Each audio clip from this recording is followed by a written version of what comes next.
حمدا كثيرا طيبا مباركا فيه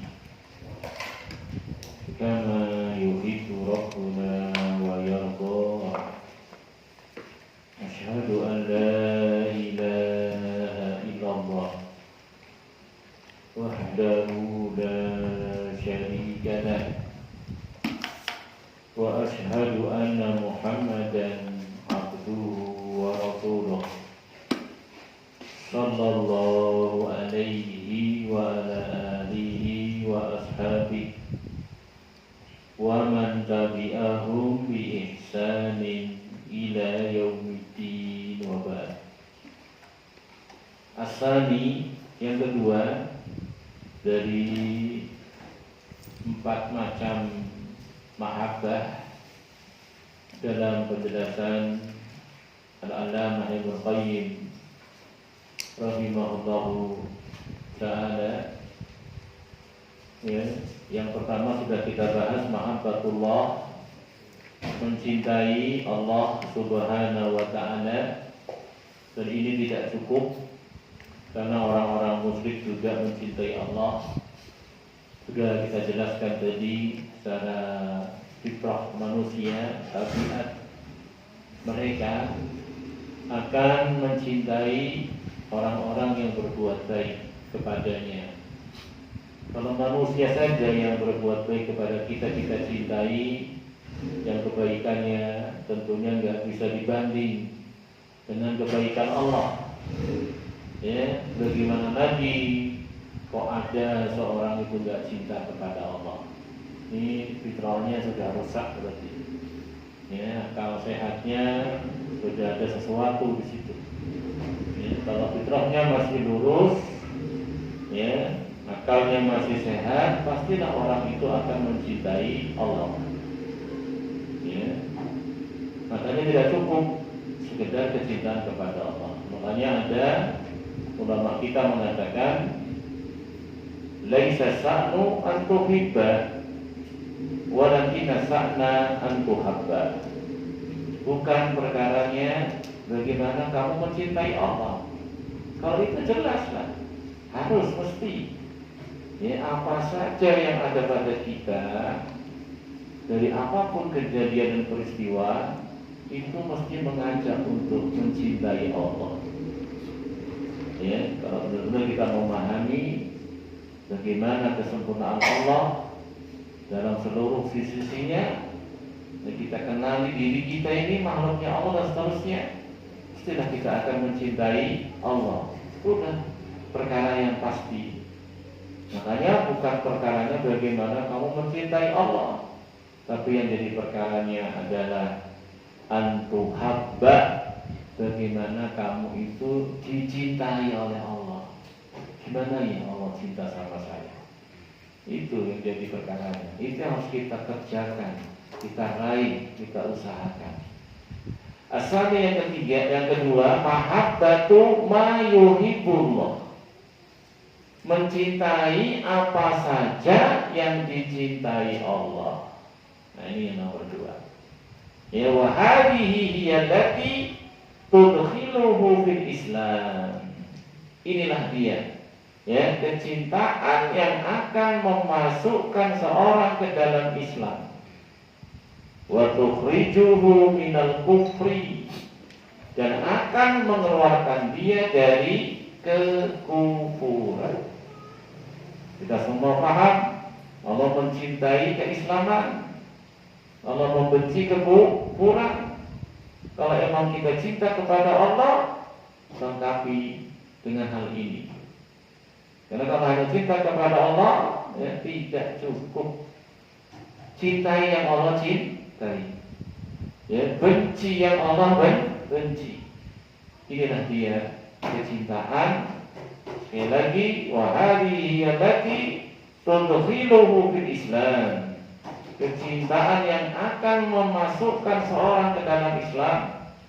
Wa tukhrijuhu minal kufri, dan akan mengeluarkan dia dari kekufuran. Wa ahabbun nas ilallah aqwamuhum bihadhihi mahabbah, dan orang Ya, yang paling Allah cintai orang yang paling kuat dalam masalah ini. Ya, siapa yang benar-benar cintanya itu ngikuti cintanya Allah, bencinya ngikuti bencinya Allah. Yang paling kuat dalam hal ini, dia yang paling dicintai oleh Allah Subhanahu wa Ta'ala. Maka lihatlah perkara-perkara itu. Ya, apa yang Allah cintai, kita cintai. Apa yang Allah benci, kita benci. Siapa yang paling kuat di dalamnya, dialah orang yang paling dicintai oleh Allah Subhanahu wa Ta'ala. Ya, Allah mencintai tauhid, Allah mencintai sunnah, Allah mencintai ketaatan, ya, Allah mencintai malaikat-malaikat, Allah mencintai para nabi, Allah mencintai para sahabat, Allah mencintai orang yang sabar, Allah mencintai orang-orang yang suka taubat, Allah mencintai orang yang suka bersuci. Terus ini datang dalil, datang Quran, datang hadis menjelaskan perkara itu Allah kita cintai. Datang dalil, datang hadis Quran menunjukkan ini Allah benci, Allah nggak suka, kita benci, kita nggak suka. Kecintaan seorang yang mencintai Allah, ya, baru kecintaan tadi masukkan dia ke dalam Islam, baru mengeluarkan dia dari kufuran. Kalau cintanya diikuti setelah cinta kepada Allah, mencintai Allah cinta, membenci yang Allah benci. Dan di sini perkara yang bukan ringan itu. Ini berat, karena jadi ada hawa nafsu, ada kepentingan-kepentingan. Ya, ketika berbenturan ini dicintai oleh Allah, tapi kok saya nggak suka ini? Ya? Wah, ini kita harus mujahadah bersungguh-sungguh. Allah cinta ini sama yang pelihara jenggot. Kok saya kok sumpah ya dari orang jenggotan gitu. Nah, ini awas ini. Kalau cinta sama wanita yang menutup hijab, menutup auratnya, kok saya nggak senang ya orang kayak gitu. Ini belakang beraku dengan mulai sekarang kamu ubah itu cinta. Yang tadinya kamu nggak cinta, ternyata Allah cintai gitu.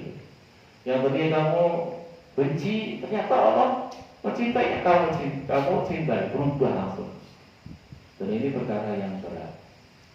Dan ini kalau bisa kita raih, Masya Allah, kebaikan yang besar, ya, akan kemudian apa? Menghampiri kita, akan kita bisa raih keburukan yang banyak. Kita akan terhindar daripadanya. Karena kalau hati sudah cinta, yang Allah cintai, ini sudah modal dasar yang sangat-sangat kuat akan membawa kebaikan. Kalau kita sudah membenci yang Allah benci, pokoknya kalau membenci saya benci, gak suka, ini akan menghindarkan kita dari sekian banyak bahaya dan mudarat.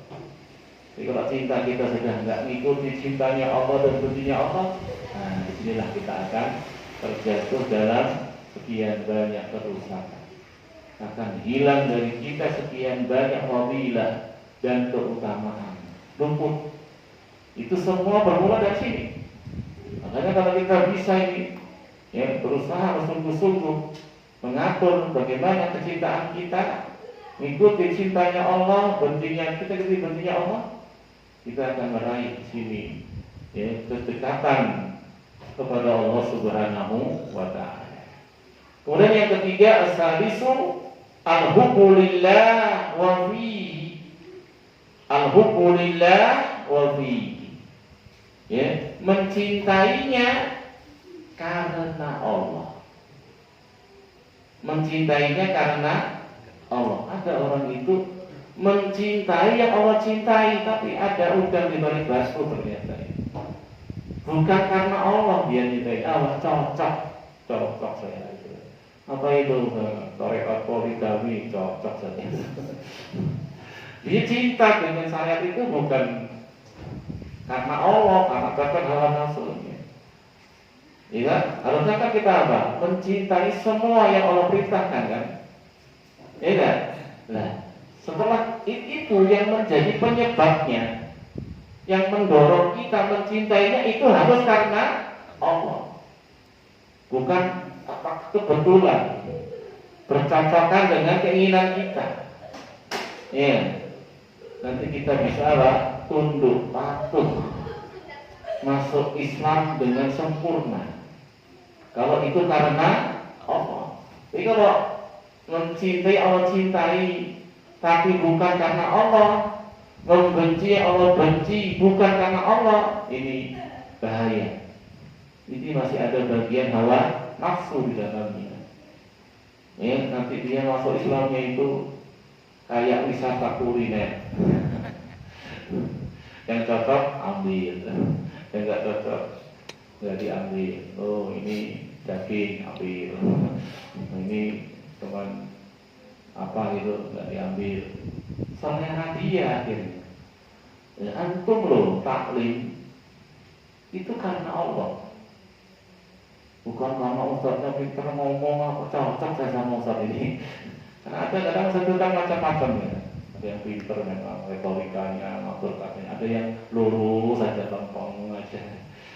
Cintai karena Allah. Karena yang dia sampaikan Al-Quran, yang dia sampaikan hadis, yang dia sampaikan pemahaman Rasul dan para sahabatnya, praktek Rasul dan sahabatnya.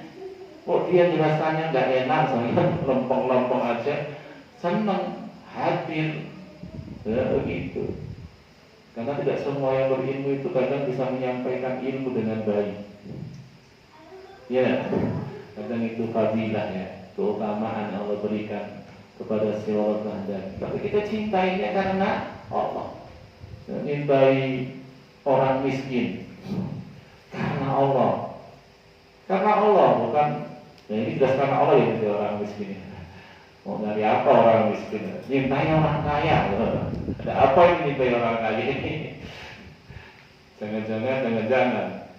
Cintai orang kaya karena dia mukmin, ya, kan? Gitu. Karena dia ini orang baik, suka bantu, suka nolong. Perangai itu yang buat kita cinta. Bukan nanti ada bagian hawa nafsu. Awas ya, kadang-kadang kita itu kayaknya udah cintanya ngikutin cintanya Allah, kayaknya bencinya udah ngikutin bencinya Allah. Kenapa?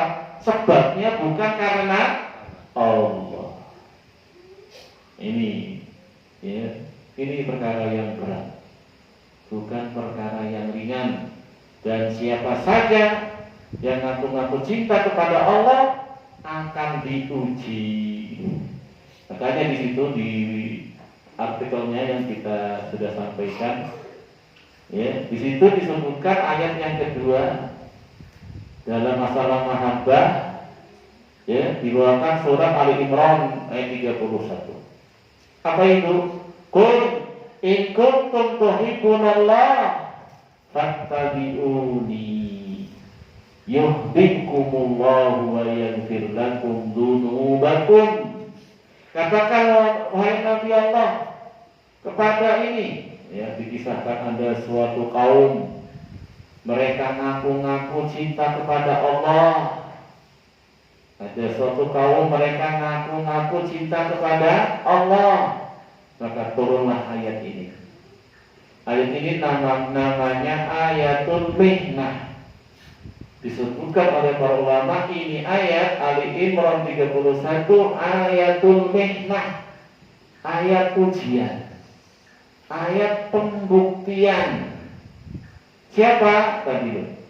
Ada suatu kaum yang mereka ngaku-ngaku mencintai Allah. Turun ayat ini, Allah perintahkan kepada nabinya, qul, katakan kepada mereka, in kuntum tuhibbunallah, kalau memang kalian benar-benar mencintai Allah, fattabi'uni, ikuti aku. Ikuti Rasulnya, cintai Rasulnya, ikuti Rasulnya. Cinta yang dia bawa, bela, perjuangkan, pelajari, amalkan. Kalau memang cinta sama Allah. Karena kalau cuma ngaku-ngaku cinta, semua orang bisa. Kullun yadda'i waslan bilaila, wal laila la tukirru lahum bidaka. Kalau cuma ngaku-ngaku punya hubungan sama Laila, semua orang bisa. Laila itu Ya, kekasih saya, inilah itu. Ininya saya. Waktu mengaku-ngaku orang bisa ngaku-ngaku. Apalah gunanya pengakuan kepada Laila tadi, kekasihnya punya hubungan khusus. Wal Laila la tuqirru lahu bidzaka. Tapi Lailanya enggak ngaku. Enggak mau ikrarkan. Siapa dia kenal aja enggak aku kata Laila. Ngaku-ngaku orang dekat, ngaku-ngaku orang kepercayaan, ngaku-ngaku kekasihnya Laila. Kalau cuma ngaku orang gila bisa ngaku. Ngakunya bersih, HP dia ganteng, modal penampilan karu-karu. Ini ayatul nikmah. Inilah nanti pembahasan tadi. Ya cukup cinta kepada Allah. Ya harus mencintai Allah cintai, membenci Allah benci. Berarti yang ketiga apa? Mencintai membencinya karena Allah. Lillah, filah, di jalan Allah. Maka silahkan kita introspeksi diri. Yang selama ini kita cintai dari selain Allah, yang selama ini kita benci selain Allah, masuk nggak ke poin nomor 2 sama nomor 3? Ya, kalau pertama sudah jelas, semua orang bisa ngomong aku cinta kepada Allah.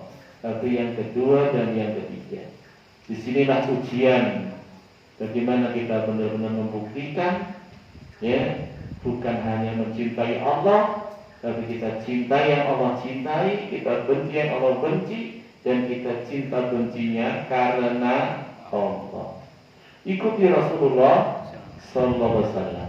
Yuhibbukumullah, maka Allah akan mencintai kamu.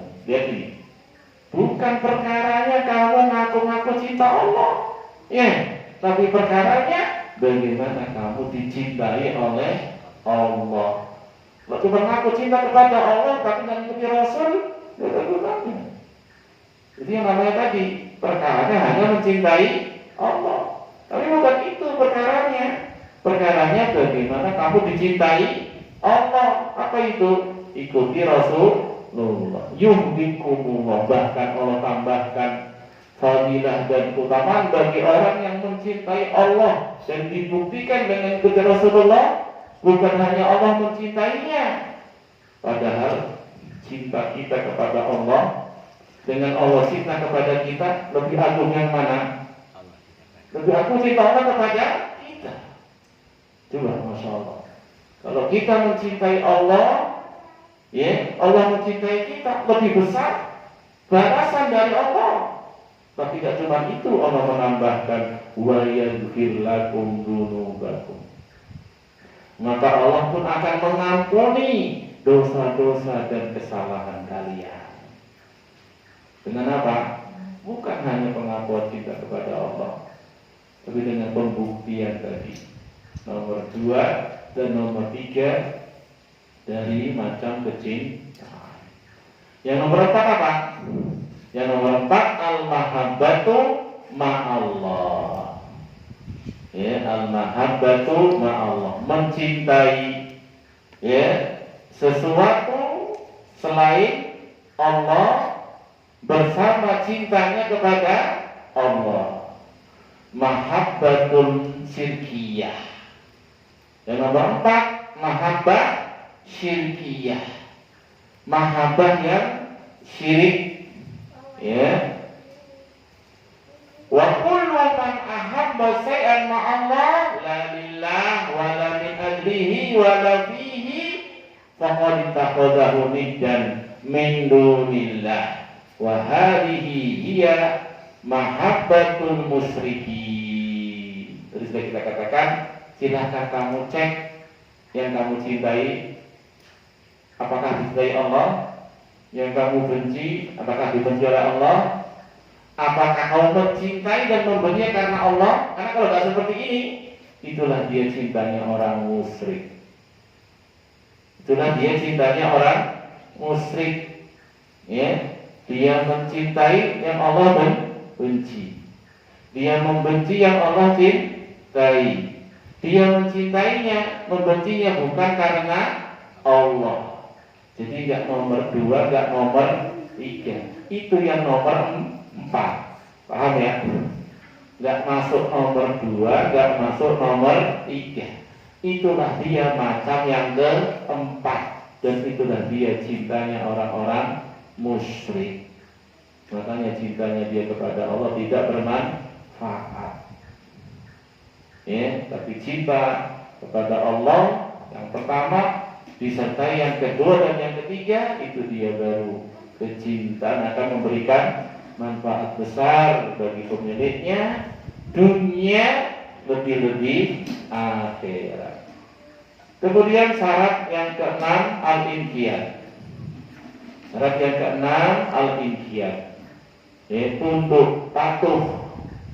Ya, seorang muslim harus tunduk dan patuh terhadap apa-apa yang ditunjukkan oleh kalimat la ilaha illallah. Ya, seorang yang mengucapkannya harus beribadahnya hanya kepada Allah. Ya, kalau tidak, maka dia tidak memenuhi syarat dari la ilaha illallah. Ya, Allah berfirman dalam surat Az-Zumar ayat 54, wa anibu ila rabbikum wa aslimu lah. Ya, wa anibu ila rabbikum, kembalilah kalian kepada Allah. Al-inabah ya, anibu ini inabah. Anaba yunibu inabatan. Al-inabah ini hampir mirip dengan taubat. Hampir mirip dengan taubat. Al-inabah termasuk ibadah, hampir mirip dengan taubat, cuman dia lebih lembut bahasanya. Lebih lembut. Kembalilah ya kalian kepada Rabb kalian. Ya, wa aslimulah, ini dia aslim. Tunduk patuhlah kalian kepadanya. Min qabli ayatiyakumul azabu tsumma la tunsarun. Sebelum datang kepada kalian azab, ya, siksa, sehingga kalian tidaklah ditolong dari azab dan siksa tersebut. Ketundukan dan kepatuhan yang diinginkan di sini masalah muslimin, ikhwani wa akhwati fillah, adalah ketundukan dan kepatuhan yang dibangun di atas kerelaan, pilihan kita. Itu yang diinginkan. Ada orang tunduk patuh terpaksa, ini nggak ada gunanya. Orang yang tunduk patuh yang terpaksa itu nggak terpuji. Sebagaimana orang yang berbuat salah dosa terpaksa, nggak dicela dia, mau dipaksa saya loh gitu ya. Seperti kisah Ammar bin Yasir, keluarga Yasir ya, disiksa, diintimidasi, diteror sampai terpaksa berucap kufur. Turun ayat Allah, ila man ukriha wa qalbuhu mutmainnun bil iman, kecuali yang dipaksa kufur, tidak ada dosa bagi dia. Ya, bahkan dalam kisahnya Rasul mengatakan kepada Ammar ini, ketika dia sudah mengisahkan kejadiannya, kalau mereka datang lagi miksa kamu kayak tadi, maksa kamu lagi, ucapkan lagi gak apa-apa. Suruh ngulangi. Kenapa? Bukan pilihan hati, terpaksa. Nah, demikian pula terpaksa taat, terpaksa kembali kepada Allah, ini gak terpuji. Yang diinginkan adalah kerelaan, kesadaran, menyerah, pasrah, tunduk, patuh kepada Allah. Benar-benar dia milih tauhid, benar-benar dia meninggalkan kesyirikan, bukan karena terpaksa. Ingat dulu orang-orang munafik, sudah kita kisahkan, masuk Islamnya kan terpaksa ya. Abdullah bin Ubay bin Salul itu dulu sebelum Rasul datang ke Madinah sudah mau disematkan mahkota di kepalanya, mau diangkat jadi pimpinan di kota Madinah.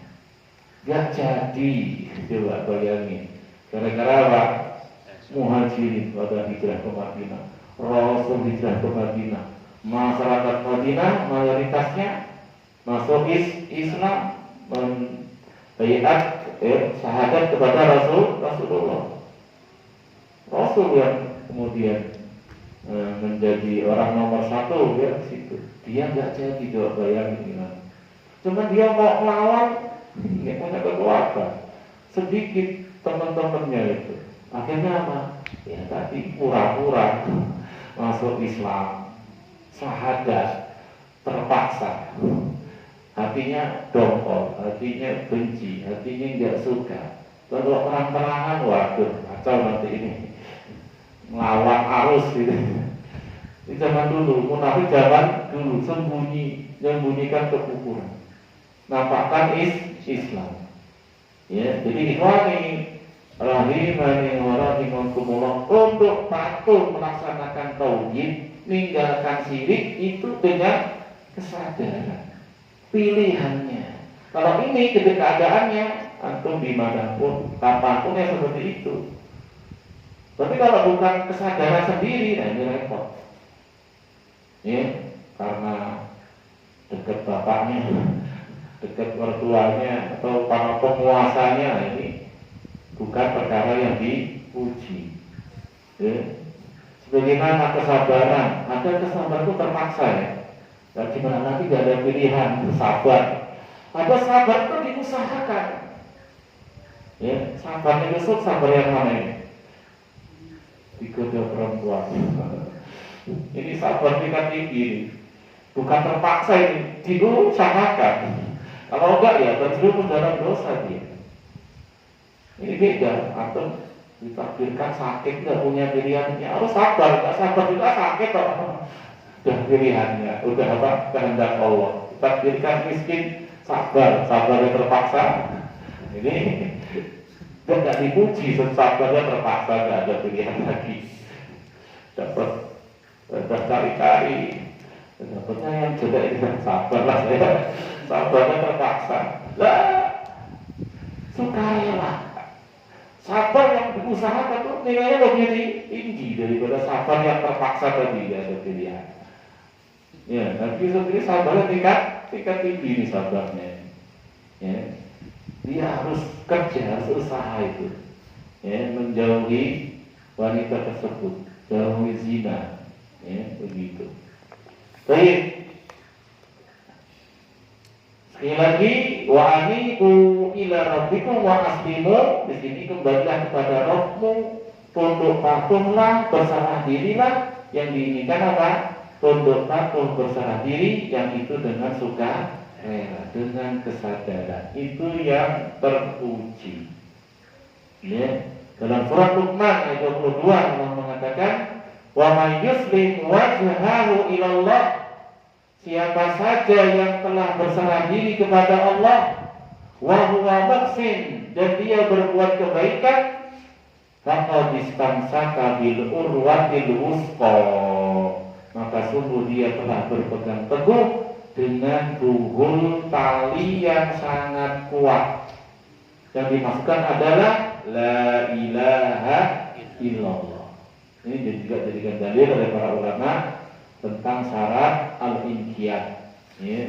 Jadi menyerah, ya, tunduk patuh, melaksanakan apa yang menjadi tuntutan syahadat dari beribadah hanya kepada Allah, menjauhi kesyirikan. Ya. Orang yang seperti ini maka sungguh dia faqad istamsaka bil urwatil wusqa, dia telah berpegang teguh dengan buhul tali yang sangat kokoh. Ya, wa ilallahi akibatul umur, dan hanya kepada Allah lah kesudahan segala macam urusan.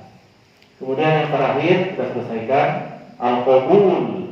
Al-qabul yaitu menerima.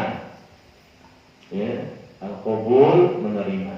Ya, kayak kita kalau nikah, ya, qabil itu saya terima, qabil itu nikah, haha. Ya, ada ijab, ada qabul. Demikian dalam syahadat yang kita ucapkan. Bukan hanya diucapkan, bukan hanya diilmui, Ya, bukan hanya diyakini, tapi apa? Diterima. Ya, kalau enggak terkena ayat Allah surat As-Saffat ayat 35-36. Allah mengatakan, innahum kanu idza qila lahum la ilaha illallah yastakbirun. Adalah mereka dahulu, yaitu orang-orang musyrik pada masa Rasulullah, ya, innahum kanu, adalah mereka itu dahulu, idza qila lahum, apabila dikatakan kepada mereka la ilaha illallah, hendaknya kalian beribadahnya hanya kepada Allah saja, yastakbirun, mereka sombong. Mereka sombong. Maksudnya apa? Tidak menerima. Ingat sombong, sebagaimana mungkin sudah antum ketahui pengertiannya, al-kibru batarul haq wa ghamtun nas. Sombong itu menolak kebenaran dan merendahkan manusia. Hanya urusan dunia, ya, fisiknya, hartanya diremehkan, direndahkan. Ini kesombongan atau menolak kebenaran. Ya, mereka dahulu kalau dikatakan la ilaha illallah, mereka sombong. Ya, wa yaqulun, sambil mengatakan inna latariku alihatana, apakah kami harus meninggalkan, ya, sesembahan kami yang selama ini kita ibadahi selain Allah, lisairi majnun, karena tukang syair yang gila ini. Dan lengkap sudah sombongnya, dan nolak kebenaran, merendahkan. Langsung digelari orang gila, tukang syair dan seterusnya, kesurupan. Ucapan mereka itu. Ini kesombongan mereka. Di sini disebutkan, ya, seperti para penyembah kubur yang kuburium, ya, bahasanya kuburium, tukang menyembah kuburan. Pokoknya kalau ada kuburan keramat tidak selamat lah. Mesti mereka jadikan ajar kesirikan. Ini, ya, mereka tidak mau meninggalkannya. Ini termasuk terkena ayat tadi. Jadi menerima di situ, ya, tinggalkan kesirikan. Pulang, bakarin itu jimat-jimatnya, utus itu hubungan dengan jin-jinnya itu, setan-setannya, batalkan itu akad-akadnya. Udah enggak lagi saya, bersih, ya. Dan seterusnya dari bentuk itu namanya menerima. Ya. Mengilmui, meyakini belum tentu menerima, ya. Ya. Mengilmui, meyakini belum tentu menerima. Sudah taklim, sudah paham, sampai rumah saya jimat ini carinya susah ini dulu. Banyak ini mahal-mahalnya ini nggak dibuang, jadi tinggalkan. Nah, ini terkena ayat itu tadi, orang-orang muslim yang nggak mau meninggalkan sesembahan selain Allah. Baik, persoalan muslimin, ikhwan fillah, rahimani wa rahimakumullah. Alhamdulillah selesai sudah pembahasan dari la ilaha illallah. Mengapa kita bahas ini? Karena mengimani uluhiyah Allah itu diantara menunjukkan keagungannya, dia adalah makna syahadat yang kita ucapkan. Ya, jadi syahadat itu bukan sekedar pelafazan dengan lisan, tapi ada maknanya, ada tuntutannya, ada konsekuensinya, ada kandungannya. Ya, hendaknya kita berusaha pelajari apa maknanya, ya, apa syarat-syaratnya. Nanti ada rukunnya, sudah kita jelaskan, ya, an-nafyu wal isbat. Nanti ada pembatal syahadat. Itu nanti masuk dalam pembahasan nawaidul Islam. Mungkin kita singgung pertemuan yang akan datang. Karena ini sebenarnya kaidah, ya, kaidah saja. Kalau mau disebutkan contoh pembatal Islam, itu sangat banyak. Jadi kalau antum pahami kaidahnya, Cuma ada 3 atau 4 kaidah sebetulnya dari pembatal keislaman itu. Ini pembatal syahadat. Pembatal Islam ini pembatal syahadat juga. Insya Allah akan kita singgung dalam pertemuan yang akan datang. Wallahu a'lam bishawab. Itu yang bisa disampaikan. Lebih dan kurangnya saya mohon maaf.